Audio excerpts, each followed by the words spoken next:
Հայաստանի ազգային ժողովի նախագահը դուրս է գալիս ու հայտարարում է, որ այո, ադրբեջանցիները ու հայերը պետք է իրար հետ ապրեն, ազգային ժողովի նախագահի երկրի ճեպազրույց է օֆիցիալ տվել, եւ ասել որ պետք է ապրեն իրար հետ առևտուր անեն, վերադառնան։ Հայաստանի սոցիալ նախարարը հայտարարում է,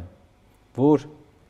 մեր երկիրը պետք է միատարր չլինի, մենակ հայերից բաղկացած չլինի։ Մենք ուրիշ քաղաքացիներին պետք է քաղաքացիություն տանք։ Այդ ո՞ր քաղաքացիներին պետք է քաղաքացիություն տանք։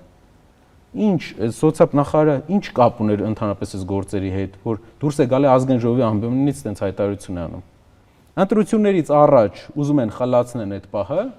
որ ընտրություններից հետո կարողանան լուծեն իրանց պատվերը, բայց դա դուռա բացելու Հայաստանի նախագահը դուրս է գալի հայտարարում, որ մենք պետք է բացենք։ Հիշեցիք այս քարոզարշավ ընթացքում ոչ ոք չէր հիշել Հայաստանի նախագահը։ Երևի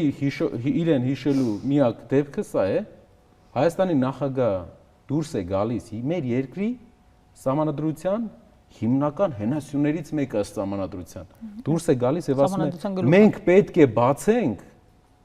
Սյունիքի դարպասները։